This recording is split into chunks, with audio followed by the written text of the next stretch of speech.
పుట్టిన దగ్గర నుంచి కట్టి కాలేదాకా సొంత ఇంటి కోసం వెతికి వెతికి అలసిపోయిన ఒక శరణార్థి గురించి చెప్తాను. పుట్టినప్పుడు అది నానిల్లు, తాళిపడిన తర్వాత ఆమె మొగుడిల్లు, ముసల్తానం వచ్చిన తర్వాత అది కొడుకిల్లు. మరి ఆమె ఇల్లు ఎక్కడ?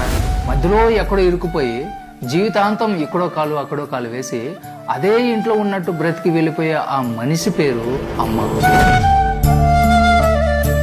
అదొక 60 ఏళ్ళ సుదీర్ఘ నరకం. అమ్మంటే పుట్టుకతో ముసలిది కాదు కదా. నీకు నాకు పరిచయం కాకముందు ఆవిడ కూడా ఆడపిల్లే. ఆమెకి గలగలా నవ్వాలని ఉంటది, రంగురంగుల బట్టలు వేసుకోవాలని ఉంటది, ఆమెకి ఒక ఆశయం కూడా ఉంటది. కానీ పెళ్లి అని ముడిపడిన తర్వాత ఆ అమ్మాయి చచ్చిపోతుంది. ఆ శవం మీద ఒక భార్య పుడుతుంది. ఆమె ఇంటి పేరు పోతుంది, గోత్రము మారిపోతుంది. చివరికి ఐడెంటిటీ కూడా భర్త పాదాల దగ్గర తాకట్టు పెడుతుంది. అప్పటిదాకా నా ఇష్టం అనుకున్న ఆడపిల్ల అప్పటి నుంచి ఆయన గారి ఇష్టం, అత్తగారి ఇష్టం అని బ్రతకడం మొదలు పెడుతుంది. భర్త కోపంతో విసుగులానే మాటలు, అత్తమామల సూటిపోటు మాటలు నిలువున కోస్తున్నా కూడా పల్లెత్తి మాట అనకుండా నవ్వుతూ విసాన్ని మింగే శివుడాను. జీతం అడగని పని మనిషి, సెలవు అడగని కూలి, పడక గదిలో భర్తకి అలసట తీర్చే ఒక బానిస. ఆ తర్వాత మనం పుట్టాం. ఆ రోజే ఆమె తన శరీరాన్ని మన పేరు మీద రాసిచ్చేసింది. నువ్వు కడుపులో పడగానే ఆవిడికి ఆకలి వేసినా కూడా తినలేదు, అనారోగ్యం వచ్చినా కూడా మందు వేసుకోలేదు. నిజం చెప్పాలంటే ఆమెని కొంచెం కొంచెం నమిలి తింటూ పెరిగిన నరమాంస భక్షకులం మనం పెరిగే కొద్దీ ఆమె ఆయుస్సు అమాంతం హారతి కర్పూరంలో తగ్గిపోతూ ఉంటుంది. మనమే సిగరెట్ లాగా కాల్చి పీలుస్తా ఉంటాం.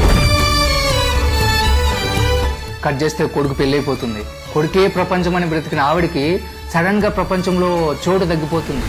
ఇంటికి కొత్త పెత్తనం వస్తుంది. ఎవరి కోసమైతే ఆమె తన యవ్వనాన్ని ఆరోగ్యాన్ని దారిపోసిందో వాళ్ళే ఇప్పుడు నీకేం తెలియదమ్మా, నువ్వు కాస్త ఆగు అని నోరు మోయిస్తారు. ఆమెది చేదస్తం అంటారు. చివరికి ఏమవుతుంది? ఈ ఇల్లు నాది అని ఆమె జీవితం మొత్తం అనుకుంది. కానీ ఆమె అదే ఇంట్లో ఒక గెస్ట్ లాగా మారిపోతుంది. దిక్కుమాలిన మందు బిళ్ళలు, హాస్పిటల్ వాసనలు, మొహం చాటేసిన భర్త, బిజీ అయిపోయిన కొడుకు విజుక్కునే పోవడం. చివరికి మంచం మీద పడిపోయిన తర్వాత ఆవిడికి చావు అంటే భయం ఉండదు. నేను ఎవరికీ బరువు కాకూడదు అన్న బాధ ఎక్కువగా ఉంటుంది.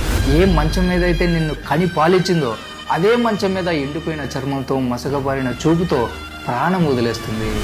అది చావు అనుకుంటే పొరపాటు. ఆమె పడ్డ నరకానికి అది శాశ్వత విశ్రాంతి. పుట్టినప్పుడు కూతురుగా, యవ్వనంగా ఉన్నప్పుడు భార్యగా, ముసలితనంలో అమ్మల, ప్రతి దశలో ఎవరో ఒకరి కోసం తనని తాను చంపుకుని బ్రతికిన ఆమె నిజంగా ఆమెలాగా ఇప్పుడు బ్రతికింది.